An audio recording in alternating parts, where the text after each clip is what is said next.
Hello everyone, welcome to Pharmaizer. I post videos on pharmacy related subject, explain both in Hindi and English in a very simple and easy way. If you'll find my video useful for your studies, don't forget to like and share my video and subscribe to my channel. So today we will discuss on rheology. It is the part 3 where we'll discuss about the various types of viscosity and the various factors which affects viscosity.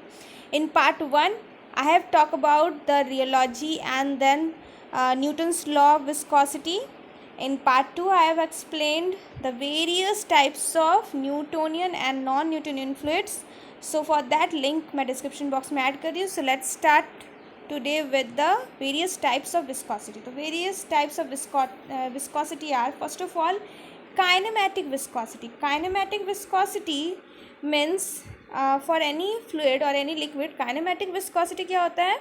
It is the absolute or the actual viscosity which is divided by density at a definite temperature. That is particular temperature में जब आपको किसी liquid का actual viscosity, that is absolute viscosity जब आपको पता हो, जो नॉर्मल विस्कोसिटी आप मेज़र करते हो, वही नॉर्मल विस्कोसिटी दैट इज़ जो एब्सोल्यूट विस्कोसिटी आपको पता चलता है, उसे जब आप पर्टिकुलर एक टेम्परेचर फिक्स रखकर उसी लिक्विड के जब डेंसिटी से आप रेशियो को निकालो, that is आपका eta by rho. It is in the kinematic viscosity, that symbol is eta by rho. It is not p. Just there is a mistake in the symbol. It will be the rho. That is for density, rho symbol, which is similar to p, but it is not p. It is rho actually. So here there is a mistake. Anyways, so आपका kinematic viscosity क्या होता है? Actual या absolute viscosity divided by the density of the liquid. मतलब liquid का जो absolute viscosity या actual viscosity, उसी वैल्यू को जब आप उसी लिक्विड के डेंसिटी से डिवाइड करते हो, जहाँ पर टेम्परेचर आप एक फिक्स टेम्परेचर रखते हो, तो जो आपको विस्कोसिटी का वैल्यू मिलेगा, दैट इज़ रेशियो आपको जो मिलेगा, दैट इज़ काइनेमेटिक विस्कोसिटी, जहाँ पर आपका ईटा होता है for the viscosity symbol and आपका रो होता है for density. So the CGS unit for kinematic viscosity जो है वो है स्टोक्स, एंड जनरली इसे आप सेंटी स्टोक्स से भी बहुत जगह मेंशन करते हो. SI यूनिट के अकॉर्डिंग अगर बात किया जाए, CGS तो स्टोक्स हो गया या सेंटी स्टोक्स, SI यूनिट होता है आपका मीटर स्क्वायर पर सेकेंड. 1 स्टोक इक्वल्स टू आपका 100 सेंटी स्टोक है, जो कि आपका 1 सेंटीमीटर पर सेकेंड होता है. सो बेसिकली उसी को आप मीटर सेकेंड में, अगर मीटर स्क्वायर सेकेंड में अगर कन्वर्ट करो तो वो होता है 0.001 मीटर स्क्वायर पर सेकेंड. मतलब अगर किसी लिक्विड का 1 स्टोक अगर आप कह रहे हो काइनेमेटिक विस्कोसिटी है, इट मीन्स उसका जो काइनेमेटिक विस्कोसिटी है मीटर स्क्वायर सेकेंड के टर्म में 0.0001 मीटर स्क्वायर पर सेकेंड. सो नेक्स्ट आपका जो है रिलेटिव विस्कोसिटी. रिलेटिव जो टर्म ही है वो आपका रिलेशन को एक्सप्रेस करता है, किसी लिक्विड के रिलेशन में अगर आप विस्कोसिटी कंपेयर करते हो. So relative viscosity that is eta r is also known as viscosity ratio is the ratio of the viscosity of a solution to the viscosity of the solvent. जैसे कि मैंने बताया, एक लिक्विड का दूसरे liquid के साथ जब आप कंपैरिजन कर रहे हो, सो बेसिकली अगर आपको पर्टिकुलर सॉल्यूशन के अंदर जो सॉल्वेंट आपने यूज़ किया, सॉल्यूशन मीन्स वहाँ पे सॉल्यूट सॉल्वेंट दोनों इंक्लूड हो रहा है, and solvent means particularly just the liquid solvent. So जब आप सॉल्यूशन का विस्कोसिटी का रेशियो आपके सॉल्वेंट के साथ कंपेयर करके रेशियो निकालते हो, दैट इज़ आपका सॉल्यूशन का विस्कोसिटी डिवाइड बाय आपका सॉल्वेंट का विस्कोसिटी. इन दोनों के विस्कोसिटी का जब आप रेशियो निकालो, that is known as relative viscosity. यहाँ पर आप जो है सॉल्यूशन का सॉल्वेंट से विस्कोसिटी का क्या रिलेशन है, उस रेशियो का फाइंड करें. So relative viscosity that is eta r is equals to eta by eta. Is eta आपका नॉर्मल विस्कोसिटी जो पूरे सॉल्यूशन का है, जो नॉर्मल एक एब्सोल्यूट विस्कोसिटी भी आप कह सकते हो पूरे सॉल्यूशन का, डिवाइड बाय आपका ईटा इज जो कि सॉल्वेंट, पर्टिकुलर सॉल्वेंट जो है, जो भी सॉल्वेंट फ्लूइड है उसका viscosity. Now comes specific viscosity. Specific viscosity means जब आप किसी स्टैंडर्ड लिक्विड से किसी टेस्ट को कंपेयर करते हो, जनरली उस तरह के रेशियोज को स्पेसिफिक कहा जाता है. तो specific viscosity that is eta SP may be defined as the relative increase in the viscosity of the dispersion over that of the solvent vehicle alone.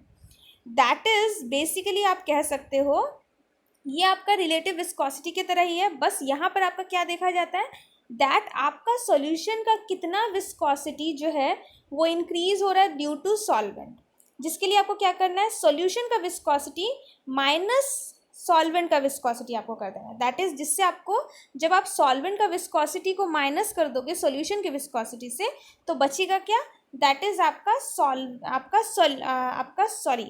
आपका जब सॉल्यूशन से सॉल्वेंट को आप माइनस करते हो, सॉल्वेंट के विस्कोसिटी को minus करते हो तो सॉल्यूशन से सॉल्वेंट को हटाने से क्या बचता है, सॉल्यूट बचता है। इट मीन्स आपको ये पता चलेगा कि सॉल्वेंट के अलावा आपका जो सॉल्यूशन है उसका कितना विस्कोसिटी हो सकता था, सिर्फ सॉल्यूट के वजह से आपका सॉल्यूशन में कितना विस्कोसिटी हो सकता था।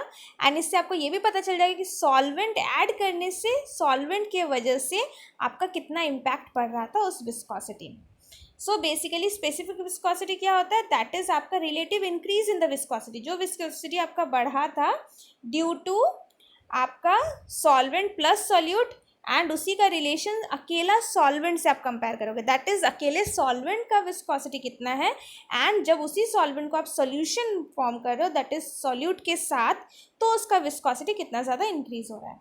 And the specific viscosity that is eta S P is equals to eta by eta S. Eta हो गया आपका सॉल्यूशन का जो एब्सोल्यूट विस्कोसिटी होगा, नॉर्मल विस्कोसिटी जो आपके सॉल्यूशन का होगा that is eta, and eta S को आपको उससे माइनस करना है, दैट इज सॉल्वेंट के विस्कोसिटी को आपको सॉल्यूशन से डिडक्ट करना है, जिससे आपको डिफरेंस पता चलेगा कि सॉल्वेंट हटा देने से आपका सॉल्यूशन का जस्ट कितना विस्कोसिटी बच रहा है एंड उसी का रेशियो आप निकालते हो with eta S that is alone just आपका सॉल्वेंट। मीन्स यहाँ पे आपको पता चलता है कि सिर्फ सॉल्वेंट का कितना विस्कोसिटी है एंड आपका जो है सॉल्यूशन में सॉल्यूशन से सॉल्वेंट हटा दो तो कितना आपका विस्कोसिटी उसका बचता है। तो रिलेटिव एंड स्पेसिफिक में यही डिफरेंस है। रिलेटिव में जस्ट आप सॉल्यूशन के रिलेशन में सॉल्वेंट का रेशियो फाइंड करते हो, यहाँ पर आप बिना सॉल्वेंट के कितना आपका सॉल्यूशन में विस्कोसिटी है उसका कंपैरिजन आप नॉर्मल सिर्फ सॉल्वेंट से कंपैरिजन करके आप निकालते हैं, दैट इज बिना सॉल्वेंट के सॉल्यूशन का विस्कोसिटी विथ रिलेशन टू सिर्फ सॉल्वेंट का viscosity. So now comes reduced viscosity. Reduced viscosity that is by addition of polymer. Generally polymers add करने से आपका विस्कोसिटी क्या होता है, घट जाता है। रिड्यूस्ड विस्कोसिटी और विस्कोसिटी नंबर घट जाता है मीन्स क्या इम्पैक्ट पड़ता है उस पर हम बात करेंगे। So reduced viscosity that is due to polymer, यहाँ पर इफेक्ट देखा जाता है। रिड्यूस्ड विस्कोसिटी और विस्कोसिटी नंबर बेसिकली क्या होता है, is defined as the ratio of the specific viscosity to the concentration of the polymer. That is आपका बेसिकली पॉलीमर्स क्या करते हैं, आपको पता है थिकनिंग एजेंट है। पॉलीमर्स जब भी आप किसी चीज़ में ऐड करते हो तो वो और ज़्यादा थिक हो जाता है, यानी कि विस्कोसिटी बढ़ जाता है। सो बेसिकली अगर पॉलीमर नहीं रहा तो आपका विस्कोसिटी घट जाएगा। नॉर्मल किसी भी लिक्विड का जो भी विस्कोसिटी होगा उसमें और विस्कोसिटी ऐड हो जाता है when you include polymer in that. So reduced viscosity में आपको ये फाइंड करना होता है किसी का स्पेसिफिक विस्कोसिटी, जो आप नॉर्मली अभी मैंने इक्वेशन बताया स्पेसिफिक विस्कोसिटी, जहाँ पर आप जो आपका सॉल्वेंट माइनस करते हो सॉल्यूशन से इन रिलेशन टू अलोन जस्ट आप सॉल्वेंट जब ले रहे हो, तो खैर वो आपका स्पेसिफिक विस्कोसिटी होता है किसी भी सिस्टम का। मतलब सॉल्यूशन सिस्टम में स्पेसिफिक विस्कोसिटी फाइंड करने का वो वे है जिसमें आप without solvent in relation to solvent viscosity आप फाइंड करते हो, जो मैंने अभी आपको एक्सप्लेन किया। सो अब आपका मान लो कि उस सॉल्यूशन में आपका सॉल्यूशन में जो सॉल्यूट एंड सॉल्वेंट था, वो जो सॉल्यूट था वो सॉल्यूट मान लो पॉलीमर के वजह से था। मतलब वो जो सॉल्यूट था वो आपका मान लीजिए कि पॉलीमर था जो आपका सॉल्यूट ऐड है। तो बेसिकली क्या है, सॉल्यूट ऐड करने से एक आपका विस्कोसिटी इंक्रीज हो रहा है, आप दैट इज़ जो पॉलीमर है, पॉलीमर ऐड करने से एक विस्कोसिटी इंक्रीज हो रहा है। विदाउट पॉलीमर वहाँ पर क्या है कि एक विस्कोसिटी रिड्यूस होता है। दस पर्टिकुलर विस्कोसिटी को पाने के लिए दैट इज स्पेसिफिक विस्कोसिटी को पाने के लिए कितना कंसेंट्रेशन ऑफ पॉलीमर आप यूज कर रहे हो उसे फाइंड किया जाता है। Thus it shows the reduce viscosity, that is उससे आपको पता चलता है दैट पॉलीमर का क्या इफेक्ट है विस्कोसिटी पे। पॉलीमर नहीं रहेगा तो उसका विस्कोसिटी किस तरह से डिक्रीज हो सकता है। तो जनरली अगर हम फ्लूइड्स के लैंग्वेज में कहें तो जैसे कि आपका स्यूडोप्लास्टिक्स वगैरह के केस में, स्यूडोप्लास्टिक्स के केस में क्या होता है, इनफैक्ट वहाँ पर आपका स्टार्टिंग में होता है कि वो विस्कस रहता है पॉलीमर। ओके, पॉलीमर्स जो है स्टार्टिंग, आपको अगर याद होगा पार्ट 2 आपने देखा होगा तो स्यूडोप्लास्टिक्स जो है पॉलीमर सिस्टम जनरली स्यूडोप्लास्टिक आपका विस्कोसिटी शो करता है। दैट इज स्टार्टिंग में, मतलब रेस्ट के केस में विस्कोसिटी जो है वो बढ़ा हुआ रहता है बिकॉज वहाँ पर पॉलीमर आपने ऐड किया। तो पॉलीमर क्या होता है, जनरली विस्कोसिटी को बढ़ा देता है आपके लिक्विड का, आपके वाटर का। बट वही जब आप स्ट्रेस अप्लाई करते हो तो पॉलीमर्स अपना चेन ओपन करते हैं, स्ट्रेट लाइन में अलाइन हो जाते हैं एंड विस्कोसिटी रिड्यूस हो जाता है। तो पॉलीमर का आप ये नहीं कह सकते हो कि पॉलीमर विस्कोसिटी इंक्रीज करता है, ये एक्चुअली जस्ट डिक्रीज करता है। रेस्ट के स्टेट में अगर रहा आपका सोल्यूशन तो इन दैट केस पॉलीमर आपके सॉल्यूशन के अंदर विस्कोसिटी इंक्रीज करेगा। बट अगर आप वहाँ पर शियर स्ट्रेस अप्लाई करते हो, दैट इज मोशन लाते हो, तो पॉलीमर्स खुद को स्ट्रेट लाइन में अलाइन कर लेता है एंड पॉलीमर्स जो कि वाटर को ट्रैप किया रहता है रेस्ट के केस में, उसमें मोशन लाने से क्या होता है, पॉलीमर अपना जो चेन स्ट्रक्चर है उसको अलाइन कर लेता है, स्ट्रेट चेन स्ट्रक्चर में ब्रेक हो जाता है। तो क्या होता है, रेस्ट के केस में जो भी वाटर उसके अंदर ट्रैप हो गया था वही वाटर आपका मोशन के स्टेट में वाटर रिलीज हो जाता है, मॉलिक्यूल्स में से वाटर बाहर निकल आता है।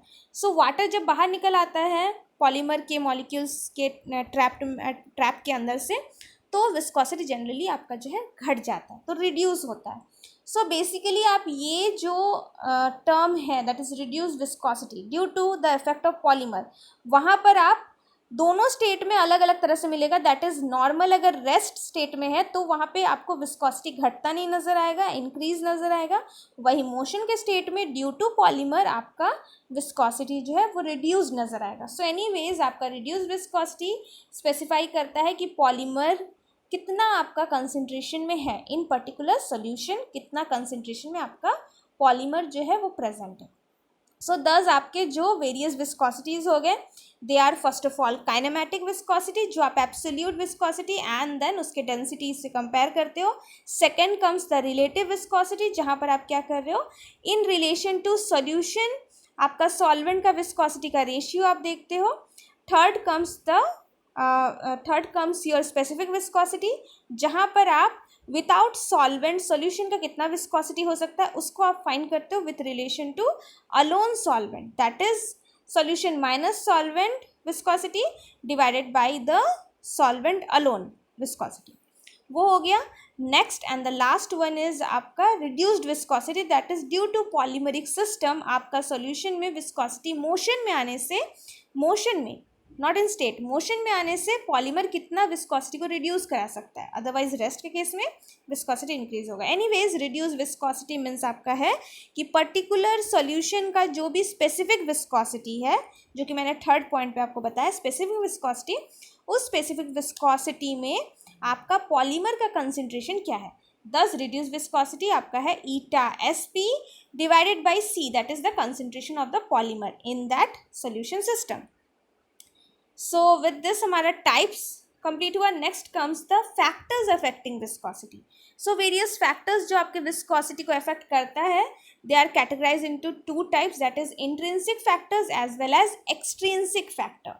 सो talking about the intrinsic factor, intrinsic मतलब होता है इंटरनल फैक्टर, जो आपके सिस्टम के अंदर के ही कुछ प्रॉपर्टीज़ है, कुछ कैरेक्टरिस्टिक है जिसके वजह से विस्कोसिटी चेंज होता है, बढ़ना घटना normally.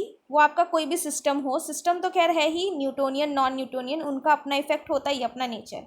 Other than that various properties and next आपका एक्सट्रिंसिक, एक्सट्रिंसिक मतलब एक्सटर्नल वेरियस जो भी सोर्सेज आपके विस्कोसिटी को चेंज कर रहा है। So first of all will talk about the intrinsic factors like chemical nature. Chemical nature normally आपके जो भी पार्टिकल्स है उनका खुद का केमिकल नेचर क्या है, लाइक उसका molecular size, molecular shape, intermolecular force, ये सारी चीज़ें विस्कोसिटी को जो है अफेक्ट करते हैं। लाइक मॉलिक्यूलर वेट की अगर बात करें तो जनरली जो हैवी मॉलिक्यूल्स होते हैं वो आपका जनरली उनका विस्कोसिटी ज़्यादा होता है, जिनका भी मॉलिक्यूलर वेट ज़्यादा है, जो आपके हैवी मॉलिक्यूलर वेट वाले मॉलिक्यूल्स हैं वो आपका जनरली विस्कोसिटी उनका ज़्यादा होता है। वही लिक्विड्स जिनका शेप इरेगुलर है, लार्ज शेप है, लार्ज साइज है, शेप इरेगुलर है, generally the molecules are generally be viscous, वो आपके जनरली विस्कस होते हैं। मतलब जो लार्ज मॉलिक्यूल्स होते हैं इन कंपेयर साइज की अगर बात करें तो लार्ज मॉलिक्यूल्स जो है वो ज़्यादा विस्कस होते हैं in comparison to small molecules. And then shape की अगर बात करें तो जो आपके इरेगुलर शेप्स हैं वो आपके जो है जनरली ज़्यादा विस्कस होते हैं सिमेट्रिकल शेप्स के कंपैरिजन में। दैट इज़ जो सिमेट्रिक एक समान शेप जिनका होता है मॉलिक्यूल्स का वो आपके लेस विस्कस होते हैं, इरेगुलर शेप जो है वो ज़्यादा विस्कस होते हैं। मॉलिक्यूलर कोलिजन स्पेशली आपका जो है molecular collision between larger molecules are not elastic. Reason एक रीज़न जो लार्ज मॉलिक्यूल्स ज़्यादा विस्कस होने का रीज़न क्या है कि लार्ज बड़े मॉलिक्यूल्स जो होते हैं उतना एनर्जेटिकली खुद एक दूसरे के साथ कोलिजन नहीं कर पाते। वो जब टकराते तो उनमें उतना एनर्जी नहीं रहता है कि कोलिजन के बाद उनमें ब्राउनियन मोशन हो। दैट इज़ जितने ही फोर्स के साथ वो टकरा रहे हैं उतना ही फोर्स के साथ वो फिर अलग भी हो जाए। दैट इज़ आपका टकरा कर वो वापस से अलग हो पाए उतना कैपेसिटी उनमें नहीं होता है। वो अगर आपस में टकराते तो उतना एनर्जी से वो दूर हट नहीं पाते। दस एक बार टकराने के बाद क्या होता है मॉलिक्यूल्स जो है वो जुड़ते चले जाते हैं। तो आपस में जो है टकराने के बाद वो मॉलिक्यूल्स में उतना इलास्टिसिटी नहीं देखने को मिलता है। तो दस क्या होता है वो गाढ़ा ज़्यादा हो जाता है। बिकॉज अगर ब्राउनियन मोशन स्मॉल पार्टिकल्स रहा उनमें ब्राउनियन मोशन होगा, टकराएंगे दूर हो जाएंगे तो क्या होगा वहाँ पर आपका जैसे कि सस्पेंशन सॉल्यूशन के केस में हम बात नहीं कर रहे, सस्पेंशन के केस में ब्राउनियन मोशन है तो जनरली वो मूवमेंट में रहेगा तो वो आपका उसमें फ्लूइडिटी बेटर होगा। वही अगर आपके पार्टिकल साइज बड़े हैं तो वो टकराएंगे एंड देन उनका एनर्जी जो है वो लूज़ हो जाएगा या फिर वो एक दूसरे के साथ हो सकता है इंटरमॉलिक्यूलर फोर्स भी बना ले। एंड दस क्या होगा ये इंटरमॉलिक्यूलर फोर्सेस की वजह से नेक्स्ट जो आपका मैंने बताया इंटरमॉलिक्यूलर फोर्स भी, तो ये कोलिजन जो है वो साइज़ के अकॉर्डिंग जो है कोलिजन हो रहा है। इंटरमॉलिक्यूलर फोर्स जो है वहाँ पर लार्ज पार्टिकल्स में ज़्यादा होता है, वो बाइंड कर जाते हैं स्टिक कर जाते हैं कोलिजन के दौरान एंड दस विस्कोसिटी जो है वो बढ़ा देते हैं। So higher the intermolecular force higher is the viscosity. And जैसे कि मैंने शेप के बारे में बताया सिमेट्रिकल या स्पेरिकल शेप्स जो होते हैं वो जनरली आपका जो है स्लाइड कर सकते हैं ईजिली। जो स्पेरिकल है मोस्टली दे जो है आपके एक दूसरे के ऊपर रोल कर पाते हैं। दस आपका उस तरह का जो फ्लूइड्स होता है जिसमें स्पेरिकल पार्टिकल्स है वो आपका जनरली फ्लो इजीली कर पाते हैं इन कंपैरिजन टू आपके नॉन सिमेट्रिकल या इरेगुलर शेप्स वाले जो पार्टिकल्स हैं वो उतना फ्लो नहीं करेंगे बिकॉज वो स्मूथली स्लाइड नहीं कर सकते। तो ये कुछ कुछ रीजन्स हो गए जो कि खुद के पार्टिकल्स का कैरेक्टरिस्टिक है। Next coming to the extrinsic factors that is external factor also. So various effects like pressure temperature या फिर कोई सब्सटेंस आप ऐड कर दे रहे हो तो ये सारा चीज़ अगर आपके विस्कोसिटी को अफेक्ट कर रहा है तो दे आर एक्सट्रिंसिक एक्सटर्नल, ये आपके पार्टिकल का खुद का नेचर नहीं है। सो एन इंक्रीज इन प्रेशर, जैसे कि प्रेशर की अगर बात करें तो प्रेशर अगर आप इंक्रीज करते हो तो प्रेशर इंक्रीज करने से क्या होता है आप एक दूसरे को नज़दीक लाना चाह रहे हो, पार्टिकल्स को नज़दीक लाते हो प्रेशर इंक्रीज करके। Enhances the cohesive force of interaction, cohesive मतलब सिमिलर मॉलिक्यूल्स के बीच में अट्रैक्शन होना, उसको कोहेसिव फोर्स कहते हैं। एडेसिव होता है नॉन सिमिलर पार्टिकल्स के बीच में अट्रैक्शन हो, लाइक अगर ए से बी स्टिक हो रहा है then there is adhesive force. वही अगर ए आपस में स्टिक कर रहा है then that is cohesive force. So cohesive force increase होता है जब आप प्रेशर इंक्रीज करते हो leading to an increase in the viscosity. So दस क्या होता है जब आप किसी चीज़ को प्रेशर के साथ लाइक फॉर एग्जांपल आप एक सॉलिड पर प्रेशर अप्लाई करके सॉलिड पाउडर्स को कॉम्पैक्ट बनाते हो तो वो एक दूसरे के नज़दीक आ गया प्रेशर की वजह से एंड दस क्या होगा विस्कोसिटी इंक्रीज हो जाता है। इन जनरल स्मॉल क्वांटिटी में अगर नॉन इलेक्ट्रोलाइट्स को आप ऐड करते हो लाइक सुक्रोज ग्लिसरीन अल्कोहल, ये सब जो है नॉन इलेक्ट्रोलाइट एजेंट्स हैं। प्रेशर की मैंने बात बताई आपको। अभी मैं इलेक्ट्रोलाइट्स जैसे वेरियस सब्सटेंसेस, तो वेरियस सब्सटेंसेस में जैसे कि हम नॉन इलेक्ट्रोलाइट सब्सटेंसेस जैसे कि मैंने बताया ग्लिसरीन एटसेट्रा, इनको अगर आप वाटर में ऐड करोगे तो इससे भी विस्कोसिटी इंक्रीज होता है। लाइक फॉर एग्जांपल अल्कोहल जो है उसका अपना एक विस्कोसिटी होगा, उसका अपना एक विस्कोसिटी वैल्यू होगा एक्चुअल एब्सोल्यूट विस्कोसिटी। वाटर के साथ उसका विस्कोसिटी ऐड हो जाएगा तो वाटर प्लस अल्कोहल का विस्कोसिटी तो ऑब्वियसली ओरिजिनल वाटर का जितना था उससे थोड़ा ज़्यादा हो जाएगा। ग्लिसरीन तो थिक होता ही है, ग्लिसरीन का अपना एक विस्कोसिटी को जो ऑलरेडी वाटर से ज़्यादा है। आप अगर वाटर में ग्लिसरीन ऐड करते हो तो आपका वाटर जो है थोड़ा ज़्यादा विस्कस हो जाएगा, विस्कोसिटी इंक्रीज होगा। Similarly polymers and other macromolecules जो है ये सब भी आपके सॉल्वेंट का विस्कोसिटी को जो बढ़ाता है, जो कि मैंने बताया अभी आपको रिड्यूस विस्कोसिटी के केस में बताया। पॉलीमर्स जो है मोशन में अगर आप रखते हो पॉलीमरिक सॉल्यूशन को तो पॉलीमर्स एक्सपैंड होते हैं, विस्कोसिटी फ्लूइड्स जो है फ्लूइड्स का विस्कोसिटी चेंज हो जाता है। बट रेस्ट के कंडीशन में अगर आप देखो तो वाटर में पॉलीमर्स ऐड करने से इन दैट केस विस्कोसिटी जो है वो इंक्रीज होता है रेस्ट कंडीशंस में, बिकॉज वाटर्स को ट्रैप कर लेता है आपके polymers. On the other hand अगर हम बात करें इलेक्ट्रोलाइट्स के बारे में, अगर स्मॉल अमाउंट ऑफ इलेक्ट्रोलाइट्स आप ऐड करते हो तो ये विस्कोसिटी को डिक्रीज कर देता है। इलेक्ट्रोलाइट्स जनरली क्या होता है, सॉल्ट प्रॉपर्टीज होता है, आयंस में डिसोसिएशन वगैरह करता है। जनरली ये क्या करता है, आपका फ्लूइडिटी और ज़्यादा बढ़ा देता है, दस विस्कोसिटी जो है वो रिड्यूस कर देता है। alkali metals and ammonium ions are few examples. For example various alkali metals वगैरह ले लो, ammonium ions वगैरह, ये सब इलेक्ट्रोलाइट्स एग्जाम्पल है जो आपकी आप ऐड करोगे तो विस्कोसिटी डिक्रीज होता है आप जब सॉल्ट्स वगैरह या कोई इलेक्ट्रोलाइट्स को ऐड करते हो। Now coming to the temperature. So basically अगर टेम्परेचर की बात करें तो टेम्परेचर एक बहुत ही बड़ा फैक्टर है, मेजर फैक्टर है जो कि विस्कोसिटी को आपका इफेक्ट करता है। इसको एलैबोरेट करके हम डिस्कशन करेंगे। So before that, today's IQ fact. So do you all know it would just take 1 hour to drive to space if you could go straight up in the air. Yes, reaching a destination in space, whether that's a planet or international space station, isn't a straight shot. Everything in our solar system revolves around the sun, so objects are never in a fixed location. So they need to be in a spiral, need to go in a spiral, and that takes cross paths with the orbit of the planet or space. That takes a long time instead of flying in a straight line. That is basically जब आप कहीं पर भी अगर सीधा आप travel करो तो बहुत ही कम समय में, लाइक आप यहाँ से स्पेस तक 1 घंटे में, 1 घंटे के अंदर आप जस्ट स्ट्रेट अगर गए तो पहुँच जाओगे। बट प्रॉब्लम ये है कि कोई भी प्लैनेट्स जब हम जाते हैं या फिर आपका जो इंटरनेशनल स्पेस स्टेशन है वहाँ तक जब हम जाते हैं तो जनरली हम स्ट्रेट लाइन में नहीं जाते हैं, हम जो रोटेट करते करते, मतलब कोई भी पाथ स्ट्रेट नहीं रहता है, रोटेशन हो रहता है, कोई भी हमारा जो भी स्पॉट है वो सीधा सीधा नहीं है। एंड वो जो रोटेशन होता है, वेरियस ऑर्बिट्स को क्रॉस करना, ये सारा चीज़ जो है आपका टाइम को ले लेता है, एंड दस आपका जो है 1 घंटा नहीं बल्कि काफ़ी ज़्यादा समय लग जाता है पर्टिकुलर डेस्टिनेशन तक पहुंचने में in the space. So anyways next आपका जो है आपका दैट इज टेम्परेचर फैक्टर पर बात करेंगे। Temperature, as the temperature increases, temperature की अगर बात करें तो टेम्परेचर आपका फ्लूइड्स में बात करेंगे तो गैसेस में भी कैसे इफेक्ट करता है, लिक्विड में भी, दोनों में बताएंगे।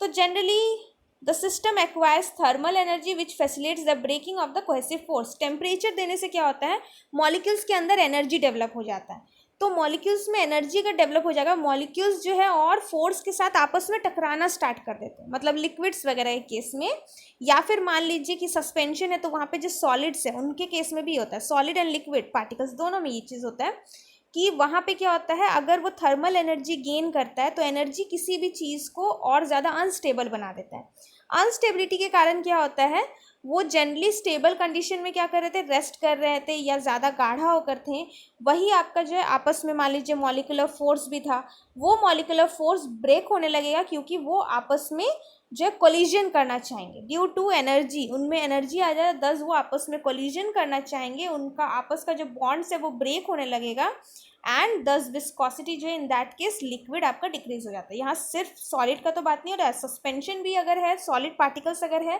तो भी वो लिक्विड सिस्टम है, बिकॉज वहाँ पे सॉलिड पार्टिकल्स जो है वो आपके वाटर में तैर रहा है, आपके सॉल्वेंट में तैर रहा है। चाहे वो सस्पेंडेड पार्टिकल्स का आपस में कोहेसिव फोर्स डेवलप कर, कोहेसिव फोर्स ब्रेक होकर कोलिजन करना हो, या नॉर्मल लिक्विड में वेरियस सॉल्यूट एंड सॉल्वेंट के जो इंडिविजुअल मॉलिक्यूल्स हैं उनका कोलिजन हो, तो क्या होगा, वो कोलिजन होने लगता है, एंड दस क्या होता है, वहाँ पर आपका जो है विस्कोसिटी आपको घटता नजर आता है। लेकिन गैसेस के केस में ऐसा नहीं, गैसेस क्या होता है, गैसेस के केस में टेम्परेचर अगर आप देते हो तो वो आपका कोलिजन जब ले आता है, ड्यू टू कोलिजन आपस में वो इंटरेक्शन करते हैं, एंड वहाँ पर गैसेस का विस्कोसिटी जो है वो इंक्रीज हो जाता है, या गैसेस का आप कह सकते हो फ्लो जो है वो रेस्ट होता है।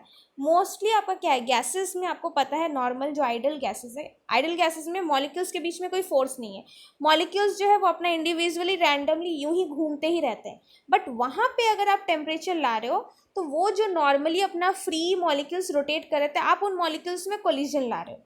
लिक्विड के केस में वो एक साथ है तो आपको चाहिए कि वो कोलिजन करके एक दूसरे से दूर भागे, टकराए एंड दूर भागे। बट गैसेस जो कि ऑलरेडी अलग है, वहाँ पे अगर आप जो है टेम्परेचर देते हो तो आप उनको, जो कि अपना शांत होकर घूम रहा था, उनमें आप कोलिजन क्रिएट कर दे रहे हो, क्योंकि उनमें भी थर्मल एनर्जी आप डेवलप कर दे रहे हो, तो वो आसपास के मॉलिक्यूल्स के साथ टकराना स्टार्ट कर देता है अपने अगल बगल के गैसेस मॉलिक्यूल्स के साथ, एंड दस आप उनमें इंट्रैक्शन कॉज करा रहे हो। एंड इंट्रैक्शन के वजह से, क्योंकि अब वहाँ पे इंट्रैक्शन नहीं था बट अब इंट्रैक्शन होने लगा है, तो दस वहाँ टेम्परेचर, वहाँ के किस में क्या होता है, टेम्परेचर राइज करने से आप उसका फ्लूइडिटी को रोक रहे हो। इन दैट केस उस पर्टिकुलर एरिया में जहाँ जहाँ पर भी आपका टेम्परेचर मिल रहा है, वहाँ के मॉलिक्यूल्स अपना फ्रीली मूव करने की जगह उसी जगह पे कोलिजन करना स्टार्ट कर देते हैं। सो उनका फ्लो जो है एंड इन दैट पॉइंट आपका रेस्ट होता है। So the relationship between viscosity and the temperature may be expressed in an equation similar to Arrhenius equation. यहाँ पर जो है, जैसे अरेनियस इक्वेशन, ड्रग स्टेबिलिटी आपने पढ़ा होगा, वहाँ पे अरेनियस इक्वेशन मैंने बताया है, अगर नहीं तो आप वहाँ पे मेरे वीडियो में जा करके ड्रग स्टेबिलिटी, मेरे प्लेलिस्ट में आप जा करके ड्रग स्टेबिलिटी को देख सकते हो, जहाँ पे अरेनियस इक्वेशन को मैंने एक्सप्लेन किया। तो अरेनियस इक्वेशन से ही टेम्परेचर रिलेटेड आपके जो भी कैरेक्टरिस्टिक स्टडी किया जाता है, अरेनियस इक्वेशन का उसमें बहुत बड़ा रोल है। सो अरेनियस इक्वेशन से इसको भी एक्सप्रेस किया गया है, आपके टेम्परेचर का विस्कोसिटी पे effect. So here it is eta is equals to A epsilon to the power exponent to the power A exponent to the power E V divided by R T, where A आपका एक constant value है जो depend करता है आपके molecule के wait पर, molecules के वॉल्यूम पे। जो आपका मॉलिक्यूल है उसका मोलर वॉल्यूम, मोलर वेट जो होगा, मॉलिक्यूलर वेट जो होगा, उस पर डिपेंड करता है आपका ए, दैट इज आपका नेचर ऑफ द पार्टिकल पर। ई वी जो है वो activation energy, that is particular thermal energy, जिसके बाद आपके मॉलिक्यूल्स वो पर्टिकुलर थर्मल फोर्स या थर्मल एनर्जी या हीट, जिसके बाद मॉलिक्यूल्स आपस में, मॉलिक्यूल्स जो वो एक्टिवेट होकर आपस में टकराना, कोलिजन करना स्टार्ट करता है, that is E V, activation energy, जो कि आपके फ्लो को इनिशिएट कर रहा है, मॉलिक्यूल्स जो कि रेस्ट में थे उनमें फ्लो इनिशिएट कर रहा है। एंड देन आर आपका ऑब्वियसली यूनिवर्सल गैस कांस्टेंट है, and T for the temperature, जो कि आपका अरेनियस इक्वेशन के केस में टेम्परेचर को केल्विन में लिया जाता है, डिग्री केल्विन में, ना कि सेल्सियस। सो आपका जो भी टेम्परेचर आप दे रहे हो, जिस टेम्परेचर के बाद आपका एक्टिवेशन हो रहा है मॉलिक्यूल्स में एंड मोशन हो रहा है, तो ये सारा टर्म से आपको विस्कोसिटी जो है आपके पर्टिकुलर सिस्टम का जो है वो पता चलेगा, दैट इज टेम्परेचर का इफेक्ट वाइज विस्कोसिटी में जो चेंजेस आ रहा है। सो एनीवेज विद दिस हमारा आज का वीडियो कंप्लीट हो रहा है। Next will be on thixotropy of various non-Newtonian fluids. For more videos, go and check my channel. Hope that you have found my video useful. If yes, then press the bell icon to get the notifications. Thanks for watching and bye bye.